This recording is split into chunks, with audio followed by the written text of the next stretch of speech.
जय जगन्नाथ मोर यूट्यूब माध्यम वीडियो को देखुवा शुणुवा समस्त भाई भाई मानू मोर अनुरोध यही भिडटी को आपण संपूर्ण देखते आउ प्रभुकर भाव में गदगद हो जाते प्रभुकर भाव में मजी जाते जदि किसी त्रुटि थाए कमेंट करते निर्बंधरे किसी भावार ना आपणकर जेकोसी कमेंट सबू आमपाई उपादेय एवं स्वागत योग्य जदि आपणकर शेष पर्यंत देखि सारा पर जदि आपणकर हृदबोध हुए जे चैनल को सब्सक्राइब कले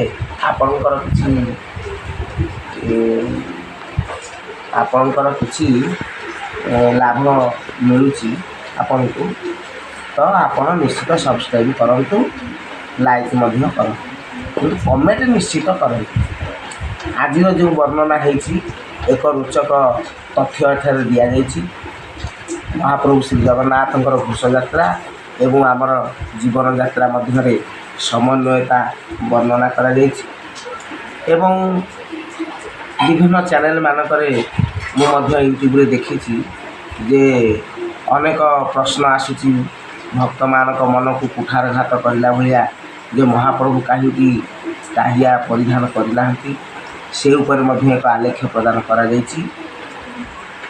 तो पुनर्बार आपण मानक समस्त को प्रणाम जनाई कही रखुची जे आपण वीडियोटी को शेष पर्यंत देखिले मोर ये परिश्रम सार्थक हो। जय जगन्नाथ।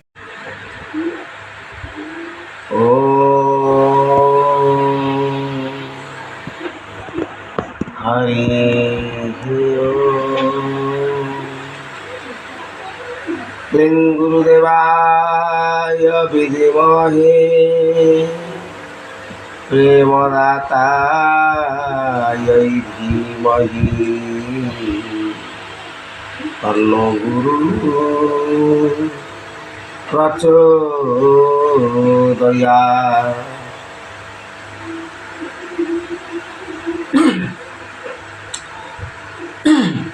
प्रथमे वंदिले मोहि श्री गुरु चरण मोहि श्री गुरु चरण जा कृपारे जन्म अंध पाए चक्षुदान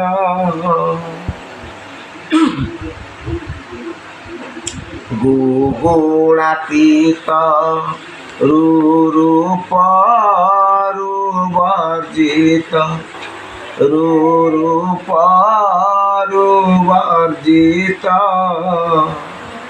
निर्गुण रूपा नंद रूप रे उदित साधु परित्राण अर्थे अवतार देहि अर्थे अवतार देहि दुष्कृत विनाश करि धर्म कुस्थापयि साधु परित्राण अर्थे अवतार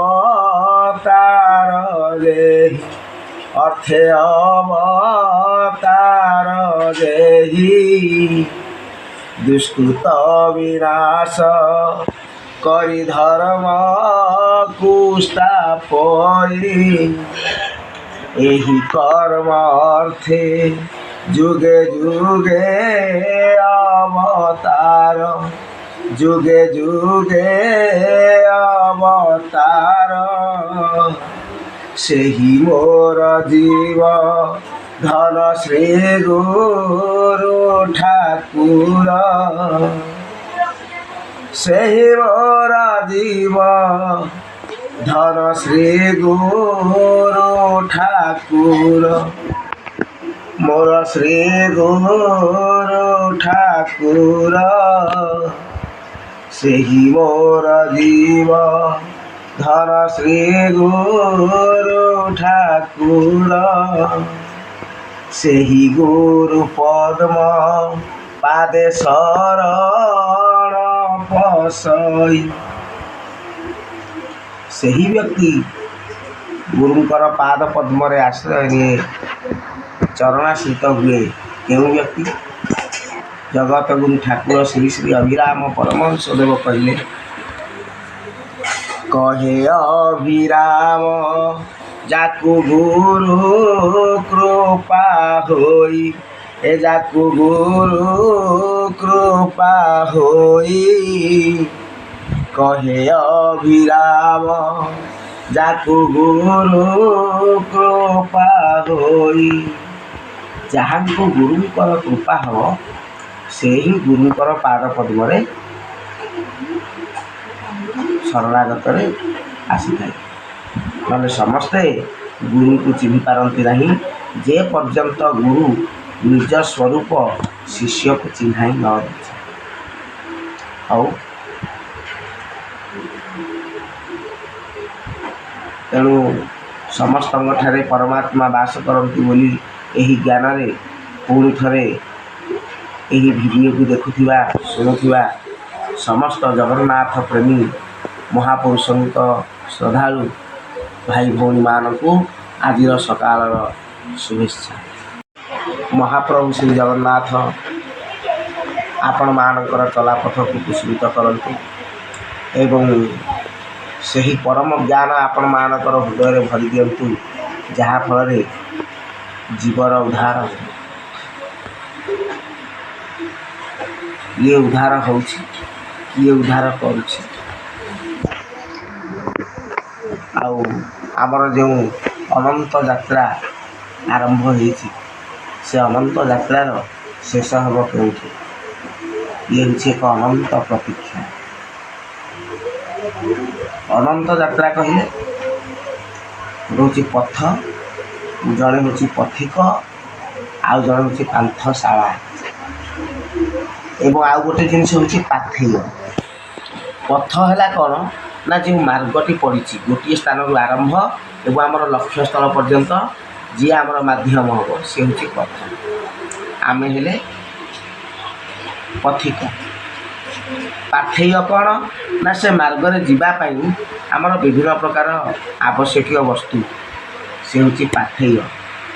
ଏବଂ ମଝିରେ ମଝିରେ ପଥିକ ଯେଉଁଠାରେ ବିଶ୍ରାମ ନିଏ ତା ନାଁ ହେଉଛି ପାନ୍ଥଶାଳା। ଅନନ୍ତ ଯାତ୍ରା ଆମର ଆରମ୍ଭ ହୋଇଛି। ଆପଣମାନଙ୍କୁ ଆଜି ଏକ ଗୁରୁତ୍ୱପୂର୍ଣ୍ଣ କଥା କହିବାକୁ ଯାଉଛି, ଯାହାକି ମହାପୁରୁଷ ବାରମ୍ବାର ଶାସ୍ତ୍ରମାନଙ୍କରେ କହିଛନ୍ତି। ଯେ ସବୁ ଗୁପ୍ତ କଥାକୁ ରାମଦାସଙ୍କୁ କହିଛନ୍ତି ଯେ ଗୁପ୍ତ କଥାକୁ କିପରି ଭାବରେ ପ୍ରଘଟ ନ କରାଯାଏ। କିନ୍ତୁ ସମୟର ଆହ୍ୱାନ ଦେଖାଯାଇଛି ଯେ ଯଦି ମହାପୁରୁଷଙ୍କର ପାଠକୁ ଲୋକଲୋଚନକୁ ନ ଜଣାଯାଏ, ତେବେ ଅନେକ ବିପଥଗାମୀ ହେଉଛନ୍ତି ଏବଂ ଏହାର ସୁଯୋଗ ନେଇ ଅନେକ ଭକ୍ତମାନଙ୍କୁ ବିପଥଗାମୀ ମଧ୍ୟ କରାଇ ଦେଇଛନ୍ତି, ଯାହାଫଳରେ ସେମାନେ ପ୍ରଭୁଙ୍କର ସେହି ପରମ କୈବଲ୍ୟକୁ ପ୍ରାପ୍ତ ହେବାରୁ ବଞ୍ଚିତ ହେଉଛନ୍ତି। ତେଣୁ କହିବାର ବାହୁଲ୍ୟ, ଆମେ ତ କିଛି ବଡ଼ ପ୍ରୟାସ କରିପାରିବା ନାହିଁ କି କିଛି ବଡ଼ ଭାବରେ ଆଶାବାଦୀ ମଧ୍ୟ ନୁହେଁ। ଏହା ପ୍ରଭୁଙ୍କ କାର୍ଯ୍ୟ ଭାବି ପ୍ରଭୁଙ୍କ ନିର୍ଦ୍ଦେଶରୁ କୁହାଯାଉଛି। ଏଥିରେ ମୋର କିଛି ଅପରାଧ ନାହିଁ କି ଏଥିରେ ମୋର ପ୍ରଶଂସା ପାଇଲା ଭଳିଆ ମଧ୍ୟ କିଛି କାର୍ଯ୍ୟ ନାହିଁ। ତାହା ପ୍ରଭୁଙ୍କର ନିର୍ଦ୍ଦେଶରୁ ପ୍ରଭୁଙ୍କର କଲ୍ୟାଣ ପାଇଁ ପ୍ରଭୁ ନିଜେ ହିଁ ଏ କଥା କୁହାଉଛନ୍ତି। କାହିଁକି ନା ମୁଁ ହେଉଛି ଗୋଟିଏ ଯନ୍ତ୍ର ଏବଂ ପ୍ରଭୁ ହେଉଛନ୍ତି ଯାତ୍ରୀ। ଯନ୍ତ୍ରୀ ବିନା ଯନ୍ତ୍ର କେବେ ବାଜି ନ ପାରନ୍ତି, ଜୀବ ଏଠି ଯନ୍ତ୍ର ହେଲେ ନାରାୟଣ ଯନ୍ତ୍ରୀ। ଜୀବ ହେଉଛି ଯନ୍ତ୍ର ଏବଂ ଯନ୍ତ୍ରୀ ହେଉଛନ୍ତି ନାରାୟଣ। ଅଭିରାମ ଯନ୍ତ୍ର ଯନ୍ତ୍ରୀ କମଳାଙ୍କ ପତି। ଅଭିରାମ ହେଉଛନ୍ତି ଯନ୍ତ୍ର, ଯନ୍ତ୍ରୀ ହେଉଛନ୍ତି କମଳାଙ୍କ ପତି। 2 ଦିନ ପୂର୍ବରୁ ମହାପ୍ରଭୁ କାଳିଆ ସାଆନ୍ତଙ୍କର ବିଶ୍ୱ ପ୍ରସିଦ୍ଧ ରଥଯାତ୍ରା ଉଦ୍ଯାପିତ ହୋଇଯାଇଛି। ପୁରୀ ସମେତ ମହାପ୍ରଭୁଙ୍କର ଯେତେ ସ୍ଥାନରେ ମନ୍ଦିର ଅଛି ସବୁଠାରେ ଭକ୍ତମାନେ ମଧ୍ୟ ଖୁସି ଆନନ୍ଦ ଉଲ୍ଲାସରେ ରଥଯାତ୍ରା ମହାସମାରୋହରେ ପାଳନ କରୁଛନ୍ତି। ଯେଉଁ ଭକ୍ତମାନେ ପୁରୀ ନ ଯାଇପାରୁଛନ୍ତି ସେମାନେ ନିଜ ନିଜ ଆଞ୍ଚଳିକ ସ୍ତରରେ ମହାପ୍ରଭୁଙ୍କର ଘୋଷଯାତ୍ରାକୁ ପାଳନ କରି ଅସୀମ ଆନନ୍ଦ ଏବଂ ବିଭୂତି ରୂପା ଲାଭ କରୁଛନ୍ତି। ତ 2 ଦିନ ପୂର୍ବରୁ ଯେତେ ଯାହା ହେଲେ ବି ପୁରୀ ରଥଯାତ୍ରା ହେଉଛି ନିଆରା। ସେଠାରେ ମହାପ୍ରଭୁଙ୍କର ଅନାଦି କାଳରୁ ବିଶ୍ରାମ ସ୍ଥାନ। ତେଣୁ ସିଏ ବାରମ୍ବାର ବ୍ରହ୍ମାଙ୍କୁ ମଧ୍ୟ କହିଛନ୍ତି ଶାସ୍ତ୍ରମାନଙ୍କରେ ଯେ ଗୋଟିଏ ପ୍ରଳୟ ଯଦି ଆସେ ତଥାପି ମୁଁ ନୀଳାଚଳ ଛାଡ଼ି କୁଆଡ଼େ ଯିବାର ନାହିଁ। ମାନେ ମହାପ୍ରଭୁ ଏତେ ଭଲ ପାଆନ୍ତି ନୀଳାଚଳକୁ, ଶ୍ରୀକ୍ଷେତ୍ରକୁ। ମାଆଙ୍କ ନାଁରେ ହେଇଛି ନା କ୍ଷେତ୍ରଟା, ଶ୍ରୀକ୍ଷେତ୍ର। ତ ପ୍ରସଙ୍ଗଟି ଭାଇ ମାନେ କହୁଛି, ସବୁ ବର୍ଷ ପ୍ରଭୁ ସେ ଯେଉଁ ତାଙ୍କର ଟାହିଆ ହଲେଇ ହଲେଇ ଭକ୍ତମାନଙ୍କୁ ଉଛୁଳେଇ ତରଙ୍ଗାୟିତ କରି ଭକ୍ତମାନଙ୍କୁ କୋଳେଇ ନେବା ପାଇଁ ଧାଇଁ ଆସନ୍ତି। କିନ୍ତୁ ଏହି ବର୍ଷ ଯେତେବେଳେ ଗୁମୁଟ ବାହାରକୁ ପ୍ରଭୁ ଆସିଲେ, ଅରୁଣସ୍ତମ୍ଭ ପାଖରୁ ଯେଉଁ ଭକ୍ତମାନେ ସବୁ ଦୂରରୁ ଦେଖିଲେ ସମସ୍ତେ ଆଶ୍ଚର୍ଯ୍ୟ। କ'ଣ ନା ପ୍ରଭୁଙ୍କ ମୁଣ୍ଡରେ ଟାହିଆ କାହିଁ? ମୁଁ ମଧ୍ୟ ସେଇ ବିଷୟରେ ମୋର ମଧ୍ୟ ଭାବନା ଆସିଲା ଯେ ପ୍ରଭୁ ବିନା ଟାହିଆରେ କେମିତି ପଳେଇ ଆସିଲେ। ଯାହା ବର୍ଷକୁ ଥରେ ଯାତ୍ରା ହୁଏ ଏବଂ ଭକ୍ତମାନେ ସବୁ ଚାହିଁ ରହିଥାନ୍ତି ସେ ଟାହିଆ କେମିତି ହଲୁଛି। ଗୋଟେ ଗୀତ ନାହିଁ, ଆହେ ରାଘବ ଦାସ, ରାଘବ ଦାସ ମଠରୁ ଟାହିଆ ପ୍ରସ୍ତୁତ କରିକି ଦେଇଥାନ୍ତି ପ୍ରଭୁଙ୍କୁ। ଯୁଗ ଯୁଗରୁ ରାଘବ ଦାସଙ୍କୁ କଥା ଦେଇଛନ୍ତି ପ୍ରଭୁ ଏବଂ ଗୋଟିଏ ସେବା ଦେଇଛନ୍ତି, ସିଏ ଟାହିଆ ତିଆରି କରିକି ଦେଲେ ପ୍ରଭୁ ତାକୁ ମଥାରେ ଧାରଣ କରିବେ। ଆହେ ରାଘବ ଦାସେ ମୋ କାଳିଆ ମଥାରେ ତୁମ୍ଭ ଟାହିଆ ହସେ, ମୋ କାଳିଆ ମଥାରେ ତୁମ୍ଭ ଟାହିଆ ହସେ। ପ୍ରଭୁ କେମିତି ସେଇଟାକୁ ଭୁଲ କରିଦେଲେ? ସେ ଭକ୍ତକୁ କଥା ଦେଇଥିଲେ। ପ୍ରଭୁ କ'ଣ କେବଳ ଜଣେ ଭକ୍ତକୁ କଥା ଦେଇଦେଲେ ହେବ? ଯୁଗକୁ ଯୁଗ ଏମିତି ପ୍ରତିଦିନ ପ୍ରଭୁଙ୍କର କେତେ ଭକ୍ତ କାନ୍ଦୁଛନ୍ତି ପ୍ରଭୁଙ୍କର ଦର୍ଶନ ନ ପାଇକି। ବଡ଼ ଠାକୁର ସେ କଥା ମଧ୍ୟ ଦେଖୁଛନ୍ତି ଏବଂ ସେ ମଧ୍ୟ ଚିନ୍ତା କରୁଛନ୍ତି ଯେ ଗୁଣ୍ଡିଚାକୁ ମୁଁ ଯଦି ଟାହିଆ ନ ପିନ୍ଧି ପାରିଲି ବାହୁଡ଼ାକୁ ପିନ୍ଧି ପାରିଲି। କିନ୍ତୁ ଯେଉଁ ଭକ୍ତଟି ଧାଇଁ ଆସିଛି ତା'ର ପୁରପଲ୍ଲୀ ଛାଡ଼ିକି କେତେ କଷ୍ଟରେ, ପଇସା ପତ୍ରର ଅଭାବ ଏବଂ ସତେ ଯେମିତି ସେଦିନ 4 ମେଘ ଯାକ ଏକତ୍ରିତ ହେଇ ଶ୍ରୀ ଗୁଣ୍ଡିଚା ଦିନ ମୁଷଳଧାରରେ ବୃଷ୍ଟି କଲେ। ମୁଁ ଭାବିଲି ଦ୍ୱାପର ଯୁଗରେ ବୋଧେ ପ୍ରଭୁ ଯେଉଁ ଗୋବର୍ଦ୍ଧନ ପର୍ବତ ଟେକିଥିଲେ, ବର୍ଷାର ମେଘର ଗର୍ଭକୁ ଭାଙ୍ଗି ଦେଇଥିଲେ, ବୋଧହୁଏ କଳି ଯୁଗରେ ପୁଣି ସେମାନେ ଦାଉ ସାଧିବା ପାଇଁ ପ୍ରଭୁଙ୍କ ଉପରେ ବୃଷ୍ଟି କରୁଛନ୍ତି। ଆଉ ଯିଏ ହେଉଛି ନୀଳାଦ୍ରି ସିଂହ, ଅରଣ୍ୟପତି ନୀଳାଦ୍ରି ସିଂହ, ସିଏ ଏଇ ବର୍ଷାକୁ ଭୃକ୍ଷେପ କରିବ। ପ୍ରଭୁ କହିଲେ, ଆରେ ନା ମୁଁ ବର୍ଷାକୁ ଭୃକ୍ଷେପ କରିଛି ନା ମୋ ଭକ୍ତମାନେ ବର୍ଷାକୁ ଭୃକ୍ଷେପ କରିଛନ୍ତି। ବର୍ଷା କ'ଣ କରିପାରିବ? ଭକ୍ତ ଭଗବାନଙ୍କର ମିଳନ ଏଠି ହେଉଛି, ଆତ୍ମା ପରମାତ୍ମାଙ୍କର ମିଳନ ହେଉଛି। ସେ ଯେଉଁ ଅନନ୍ତ ପ୍ରତୀକ୍ଷା ପ୍ରଭୁ ଅନନ୍ତଙ୍କ ସହିତ ସାକ୍ଷାତ କରିବା ପାଇଁ ଅନନ୍ତ ଯୁଗରୁ ଯେଉଁ ଅନନ୍ତ ପ୍ରତୀକ୍ଷା ରହିଛି ତାକୁ କିଏ ପରାହତ କରିପାରିବ? ତାହା ହେଉଛି ସୁଦୁର୍ଜୟ। ଭକ୍ତ ଧାଇଁ ଯାଉଛନ୍ତି, ତା ଭିତରୁ କେତେ ଭକ୍ତ କହୁଛନ୍ତି ପ୍ରଭୁ ଏତେ ବର୍ଷା ହେଲାଣି ଆପଣଙ୍କ ଏତେ ଜନଗହଳି ହେଇଗଲାଣି, ମୁଁ ଆପଣଙ୍କୁ ଆଉ ଦର୍ଶନ କରିପାରିବି କି ନାହିଁ, ମୋ ଧୈର୍ଯ୍ୟର ସୀମା ଭାଙ୍ଗିଗଲାଣି, ମୁଁ ଘରକୁ ଫେରି ଯାଉଛି। ପ୍ରଭୁ ଏ କଥା ଜାଣିଲେ। ପ୍ରଭୁ ଚିନ୍ତା କଲେ ମୋ ଭକ୍ତମାନେ ଫେରିଯିବେ ଏତେ କଷ୍ଟରେ ବର୍ଷା ମାଡ଼ ଖାଇ, କାଦୁଅ ଛିଟା ତାଙ୍କ ପୋଷାକ ପରିଚ୍ଛଦରେ ପଡ଼ି, ବେଳେବେଳେ ଗାଡ଼ି ଟାଙ୍କିରେ ଯଦି କେଉଁ ଭକ୍ତ ବାଇକ୍ରେ ଯାଉଛି, ତା ଗାଡ଼ି ଟାଙ୍କିରେ ଯଦି ଟିକେ ପାଣି ପଶିଯାଇଛି, ତା ଗାଡ଼ି ବାରମ୍ବାର ଷ୍ଟାର୍ଟ ହେଉନି। ତେଣୁକରି ସେ କେତେ କିକ୍ ମାରିକି ସେଲ୍ଫ ହେଉନି, କେତେ କିକ୍ ମାରି ମାରି କେତେ କଷ୍ଟରେ ଧାଇଁ ଆସିଛି। ଯଦି କେହି ଦମ୍ପତି ଯାଉଛନ୍ତି, ସ୍ୱାମୀ ଓ ସ୍ତ୍ରୀ ଯାଉଛନ୍ତି, ସ୍ତ୍ରୀ ଠିଆ ହେଇଥିବ ଓଦାରେ, ସ୍ୱାମୀ ଇଆଡ଼େ ଗାଡ଼ି ଷ୍ଟାର୍ଟ କରିବାରେ ବ୍ୟସ୍ତ, କେତେ କଷ୍ଟ। ଏତେ ସବୁ କଷ୍ଟ ସହିକି ଭକ୍ତମାନେ ଧାଇଁ ଯାଇଛନ୍ତି। ଠାକୁର ସମ୍ଭାଳି ପାରିବେ? ସେ ପରା ଅନ୍ତର୍ଯ୍ୟାମୀ। ଅନ୍ତର୍ଯ୍ୟାମୀ ଅନ୍ତରର କଥା ଯେତେବେଳେ ଭାବିଦେବେ ଯେ ଗୋଟିଏ ଭକ୍ତ ଗୋଟିଏ କଥା ଭାବିଦେବ ଦୁଃଖରେ ପଡ଼ିକି, ପ୍ରଭୁ ଅନ୍ତରରେ ରହିକି ଜାଣିଦେବେ। ତେଣୁକରି ସିଏ ଆଗ ଯେଉଁ ରାଜକୀୟ ପରିବେଶ, ତାଙ୍କର ଯେଉଁ ରୟାଲିଟି ରହିଛି, ସେ ରାଜକୀୟ ପୋଷାକକୁ ଅନେଇବେ ନା ଭକ୍ତର ମନକୁ ଜାଣିବେ, ଭକ୍ତର ହୃଦୟର କଥାକୁ ଧରିବେ। କେଉଁଟାକୁ ଧରିବେ? ବର୍ଷାରେ ଟାହିଆ ଓଦା ହେଇଗଲା। ଆମେ ଯଦି, ମୁଁ ବର୍ତ୍ତମାନ ଜଣେ ଭଲ ସନ୍ତରଣ କରାଏ, ମାନେ ପାଣିରେ ମୁଁ ଭଲ ପହଁରି ପାରେ। ଦେଖୁଥିବେ ପାଣିରେ ପହଁରୁଥିବା ଯେଉଁମାନେ ପ୍ରତିଦ୍ୱନ୍ଦିତା କରନ୍ତି, ସେମାନେ କମ୍ ପୋଷାକ ପିନ୍ଧନ୍ତି। ଯଦି ଆମେ ପୁରା ପୋଷାକ ପିନ୍ଧିକି ପହଁରିବା, ଆମେ ଠିକ୍ରେ ପହଁରି ପାରିବାନି, ଓଦା ହେଇଗଲେ। ତେଣୁ ପ୍ରଭୁ ଚିନ୍ତା କରୁଛନ୍ତି, ଇଆଡ଼େ ଜନଗହଳି, ଇଆଡ଼େ ସେବାୟତମାନେ ତାଙ୍କୁ ଟାଣି ଓଟାରିକି ଧରିକି ଆସୁଛନ୍ତି।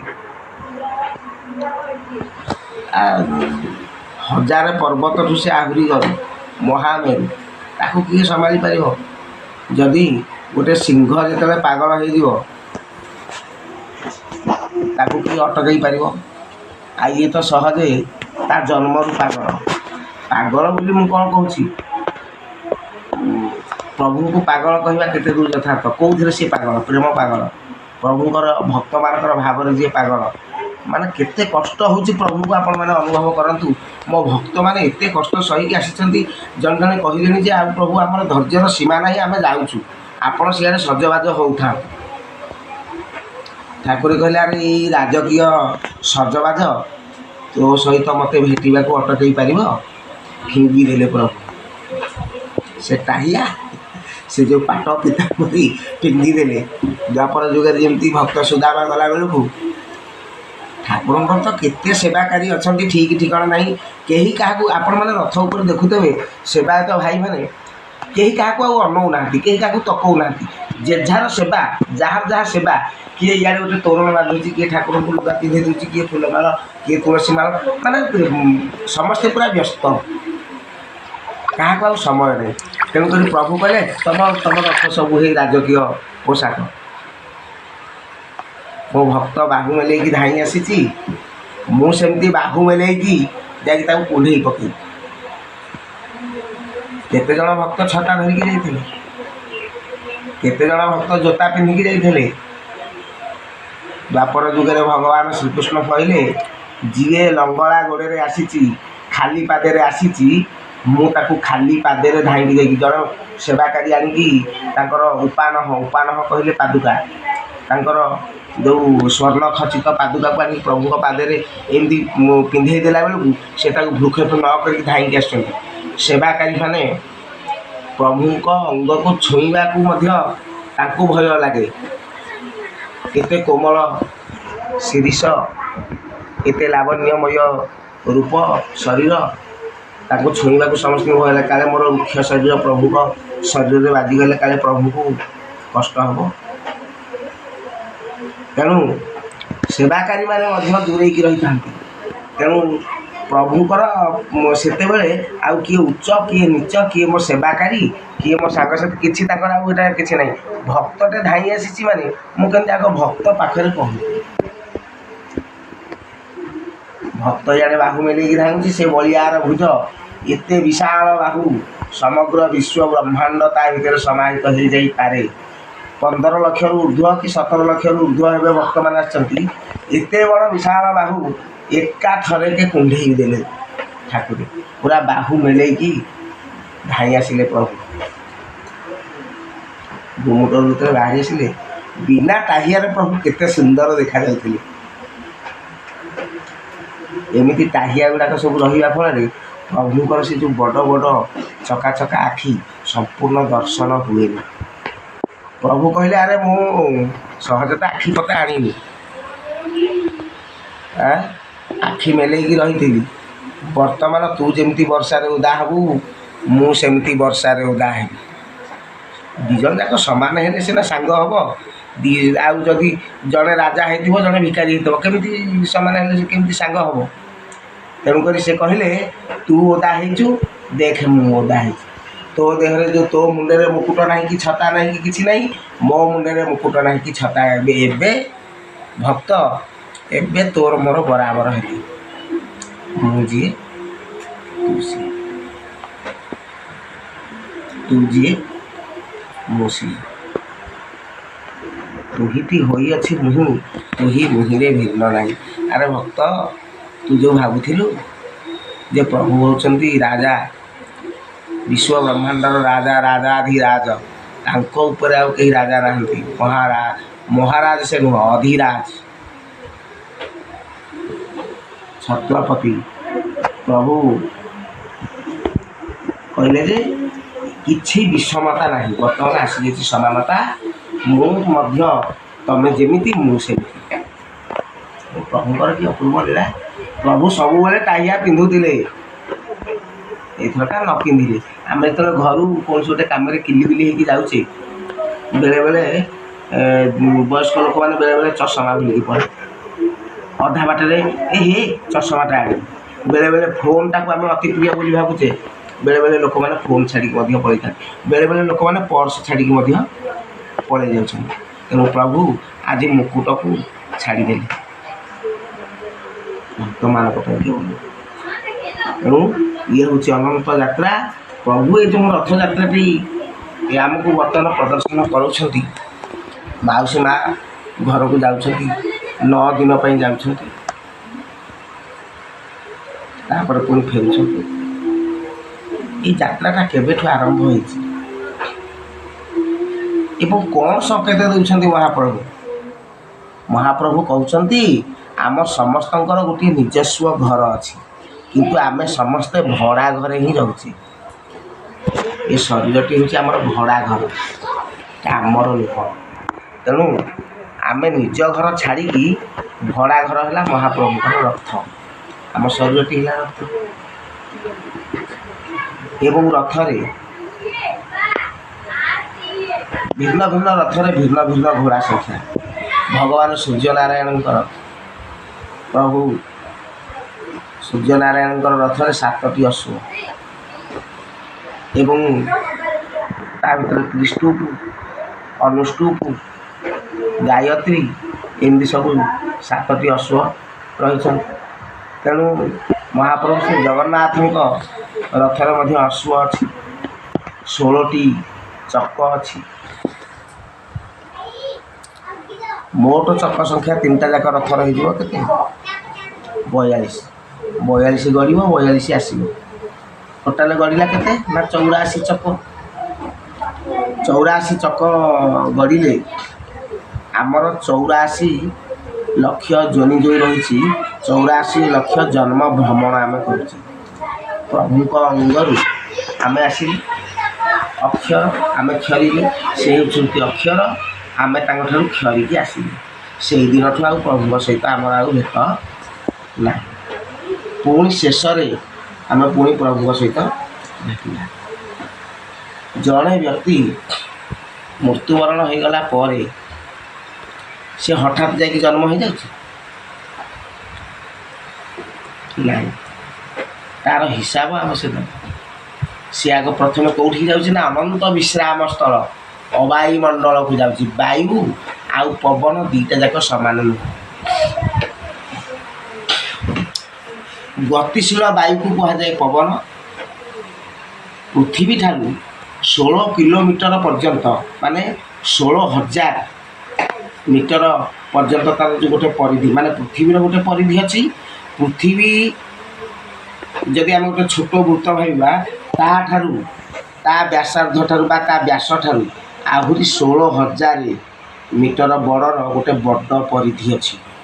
ତାହା ଭିତରେ ରହିଛି ବାୟୁମଣ୍ଡଳ। ତା ଉପରକୁ ବାୟୁ ନାହିଁ, ସିଏ ହେଉଛି ଅବାୟୁମଣ୍ଡଳ।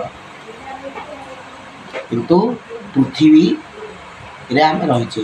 ପୃଥିବୀରୁ ଆମ ଶରୀରରୁ ଯେଉଁ ବାୟୁ ସ୍ୱରୂପରେ ଯେଉଁ ପ୍ରାଣ ଚାଲିଯିବେ, ସେ ବାୟୁମଣ୍ଡଳରେ ଘୂରିବେ, ସେ ଅନନ୍ତଙ୍କ ସହିତ ମିଶିଯିବେ।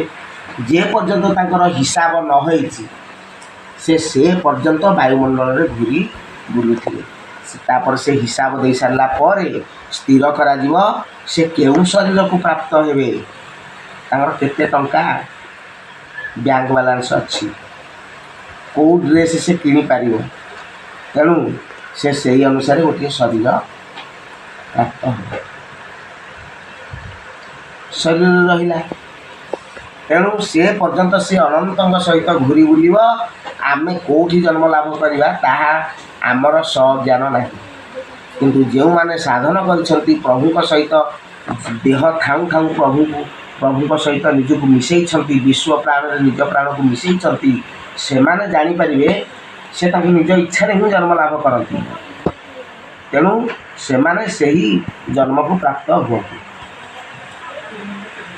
ତାପରେ ଯେଉଁମାନଙ୍କର ଭାଗ୍ୟରେ ଆଉ ଶରୀର ନାହିଁ, ତାଙ୍କୁ କୁହାଯାଏ ପ୍ରଭୁ ପଠାଇଦେବେ, ତୁମେ ଏମିତି ଅଶରୀରୀ ଭାବରେ ତୁମେ ଏମିତି ଘୂରି ବୁଲୁଥାଅ। ତେଣୁ ତାଙ୍କୁ ପଠା ହେଲା ବୋଲି ତାଙ୍କୁ କୁହାଗଲା ପ୍ରେରିତ। ଯାହାକୁ ପଠା ହେଇଛି, ଯିଏ ପଠାଏ ସେ ହେଉଛି ପ୍ରେରକ, ଯିଏ ଗ୍ରହଣ କରେ ସିଏ ଗ୍ରାହକ। ତେଣୁ ପ୍ରଭୁ ସେହି ଆତ୍ମା ଗୁଡ଼ିକୁ ପଠେଇଲେ। ଆମ ସମସ୍ତଙ୍କୁ ପଠାଯାଇଛି, କିନ୍ତୁ ସେମାନଙ୍କ ପାଇଁ ଆଉ ଶରୀର ନାହିଁ। ସେମାନେ ଏତେ ଭୁଲ କରିଛନ୍ତି ଯେ ତାଙ୍କ ପାଇଁ ଆଉ ଶରୀର ନାହିଁ, ପୁରା ମାଇନସ୍ ଉପରେ, ଜିରୋ ବାଲାନ୍ସ ତଳକୁ ଆସିଛି। ତେଣୁକରି ତାଙ୍କୁ ଆଉ ଡ୍ରେସ୍ କିଣିବାକୁ, ସାର୍ଟ କିଣିବାକୁ ତାଙ୍କ ପାଖରେ ପଇସା ନାହିଁ। ତେଣୁକରି ସେ ବାଧ୍ୟ ହୋଇକି କ'ଣ ହେବେ, ବିନା ଶରୀରରେ ଘୂରିବେ। ତାକୁ କୁହାଯାଏ ପ୍ରେରିତ। ଆମେ ତାକୁ ଅପଭ୍ରଂଶ କରି କହୁଛେ ପ୍ରେତ। ଭୂତ ଯିଏ ହେଇଛି, ଭୂ ଧାତୁର ଅର୍ଥ ହେଉଛି ହେବା। ଭୂରେ କ ତଳେ 2 ତ ପ୍ରତ୍ୟୟ ଲାଗିଲେ ଭୂତ ଅର୍ଥ ଯିଏ ହେଇଛି ବା ହେଇଯାଇଛି, ସେ ହେଉଛି ଭୂତ। ମହାଭୂତ, ଏ ଭୂତମାନେ ଯାହାଙ୍କ ଠାରୁ ସୃଷ୍ଟି, ସେ ହେଲେ ମହାଭୂତ ବୋଲି 5 ଜଣଙ୍କୁ କୁହାଯାଇଛି।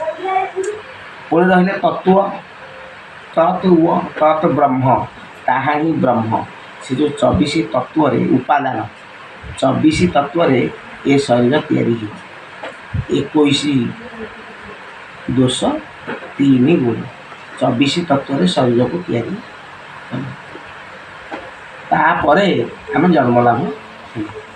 ତାହେଲେ ଆମେ ପ୍ରଭୁଙ୍କ ଠାରୁ ପ୍ରଥମେ ଯେଉଁ ଦିନଠୁ ଆସିଲେ, ସେଇ ଦିନଠୁ ଆମ ଯାତ୍ରା ଆରମ୍ଭ ହେଇଛି।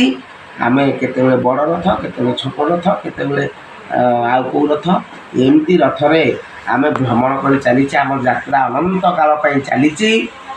ପୁଣି ପ୍ରଭୁଙ୍କୁ ନିଜ ଘରକୁ ଯିବା ପାଇଁ, ପୁଣି ପ୍ରଭୁଙ୍କୁ ଭେଟିବା ପାଇଁ ଆମକୁ ଅନନ୍ତ ପ୍ରତୀକ୍ଷା ଚାଲିଛି। ତା ଭିତରେ ପ୍ରଭୁ ଆମକୁ ବାରମ୍ବାର ସୁଯୋଗ ମଧ୍ୟ ଦେଉଛନ୍ତି, କିନ୍ତୁ ଆମେ ସେ ସୁଯୋଗକୁ ହାତ ଛଡ଼ା କରି ବାଟରୁ ଅବାଟକୁ ପଡ଼ୁଛେ। ପୁଣି ବାଟକୁ ଆସିଲା ବେଳକୁ ପୁଣି ଆମକୁ ଅନେକ ଜନ୍ମ ନେଇଯିବାକୁ ପଡ଼ୁଛି। ତେଣୁ ଏବେ ସେ ଅନନ୍ତ ପ୍ରତୀକ୍ଷା ଶେଷ ହେବ। ଶାସ୍ତ୍ରରେ କୁହାଯାଇଛି, ରଥେ ତୁ ବାମନଙ୍କୁ ଦୃଷ୍ଟ୍ୱା ପୁନର୍ଜନ୍ମ ନ ବିଦ୍ୟତେ।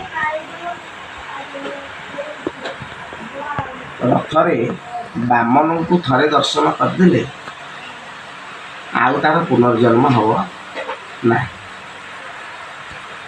ଆମେ ତ ପ୍ରତିବର୍ଷ ପ୍ରଭୁଙ୍କୁ ଦର୍ଶନ କରୁଛୁ, ତାହେଲେ ତ ଆଉ ଆମେ ଟୋଟାଲି ଜନ୍ମ ହେବା କଥା ନୁହଁ। ଆତ୍ମାର ଜନ୍ମ ନାହିଁ କି ମୃତ୍ୟୁ ନାହିଁ। ପ୍ରଭୁ ତାଙ୍କ ଅଙ୍ଗରୁ ଆମକୁ କାଢ଼ିছে। ତେଣୁ ସେଇ ଦିନଟାକୁ ଆମେ ଜନ୍ମ ବୋଲି କହିବା।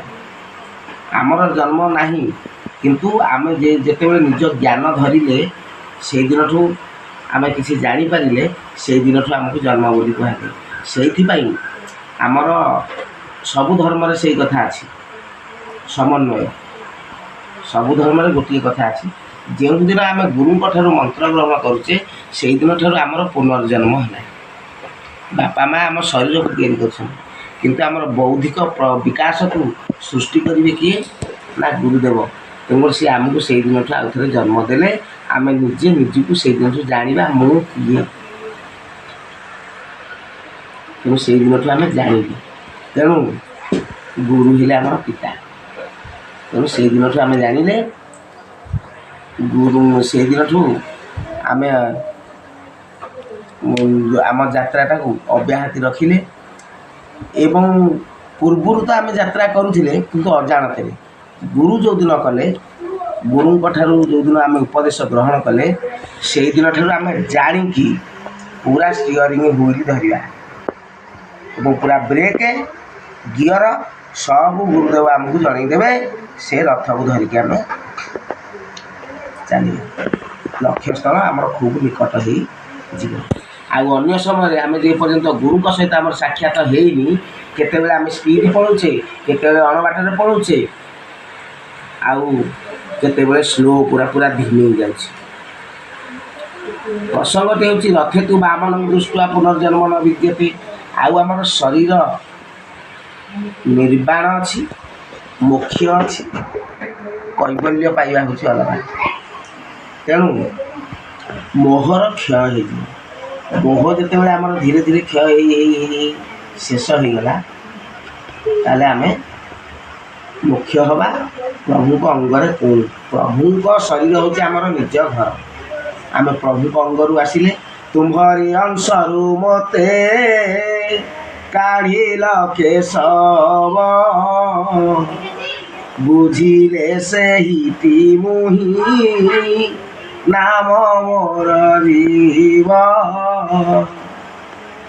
ତୁମ୍ଭେ ମଧ୍ୟ ମୋ ସଙ୍ଗରେ ରହିଛ ଏ ଘରେ, ମୁଁ ଅଧରେ ତୁମ୍ଭେ ନାଥ ରହିଛ ଊର୍ଦ୍ଧ୍ୱରେ। ମୋତେ ରଖିବାକୁ ହରି ଶରୀର ତିଆରି କରିଅଛ ପରା ହେ ବିନୋଦ ବିହାରୀ।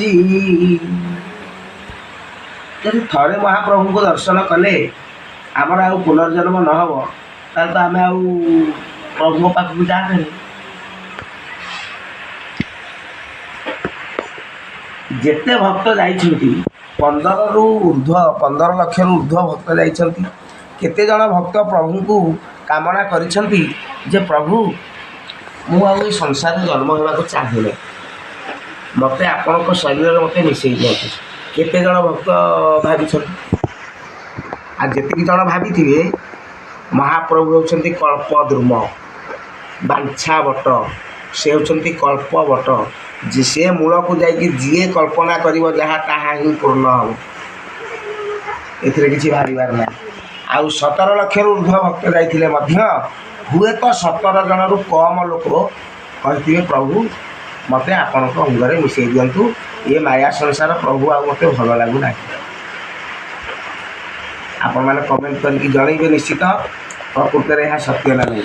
ତେଣୁ ଯେତେ ଭକ୍ତ ଯାଇଥିବେ ତାଙ୍କର ଯାହା କାମନା ଥିବ, କିଏ କହିବ ପ୍ରଭୁ ମୋତେ ଗାଡ଼ି ଦିଅ, କିଏ କହିବ ମୋତେ ଘୋଡ଼ା ଦିଅ, ମୋତେ ବ୍ୟାଙ୍କ ବାଲାନ୍ସ ଦିଅ, ମୋ ପୁଅ ଚାକିରି କରୁ, ମୋତେ ଗୋଟିଏ ସନ୍ତାନ ଦିଅ, ମୋତେ ଦୁରାରୋଗ୍ୟରୁ ଉଦ୍ଧାର କର, ଏମିତି ସବୁ ବିଭିନ୍ନ କାମନା ଥିବ। କିନ୍ତୁ ସେଇ କାମନାଟି ନାହିଁ ତ ସେମାନଙ୍କର ପୁନର୍ଜନ୍ମ କେମିତି ଆଉ ନ ହୁଅନ୍ତା? ତେଣୁ ଯିଏ କାମନା କରିଛି ଯେ ପ୍ରଭୁ ମୋର ଆଉ ପୁନର୍ଜନ୍ମ ନ ହେଉ, ପ୍ରଭୁ ଦେଇଦେବେ। ତାଙ୍କ ପାଖରେ ଅଦେୟ ହୋଇକି କିଛି ନାହିଁ। ଇନ୍ଦ୍ର ଡାକୁଛନ୍ତି ମଣିମା ମଣିମା। ଇନ୍ଦ୍ର ସ୍ୱର୍ଗାଧିପତି ହେଇକି ସେ ମଧ୍ୟ ଡାକୁଛି ପ୍ରଭୁ ମୋତେ ଆଉ ଟିକେ ବଡ଼ ଇନ୍ଦ୍ର କର। ବ୍ରହ୍ମା ମଧ୍ୟ କହୁଛନ୍ତି, ବ୍ରହ୍ମଦେବ ସୃଷ୍ଟିକର୍ତ୍ତା, ସୃଷ୍ଟି କରିବାର କ୍ଷମତା ତାଙ୍କୁ ଦିଆଯାଇଛି, ସେ ମଧ୍ୟ କହୁଛନ୍ତି ମଣିମା ମଣିମା। ତେଣୁ ରଥେ ତୁ ବାମନ ଦୃଷ୍ଟ୍ୟା ପୁନର୍ଜନ୍ମ ନ ବିଦ୍ୟତେ, ଇଏ ସତ୍ୟ। ବାମନଙ୍କୁ ଯିଏ ଦର୍ଶନ କରିବ ରଥରେ, ତାର ଆଉ ପୁନର୍ଜନ୍ମ ହେବ ନାହିଁ। ବାମନ କ'ଣ କହିଦେଉଛି। ବା କହିଲେ ପବନ ଏବଂ ମନ, ମନ ଆଉ ପବନକୁ ଯିଏ ଏକ କରି ବଡ଼ଦାଣ୍ଡରେ ମହାପ୍ରଭୁଙ୍କୁ ରଥରେ ଦର୍ଶନ କରିବ, ସେ ନିଶ୍ଚିତ ଭାବରେ ତାର ଆଉ ପୁନର୍ଜନ୍ମ ହେବ ନାହିଁ, ହେବ ନାହିଁ, ହେବ ନାହିଁ। ଜୟ ଜଗନ୍ନାଥ।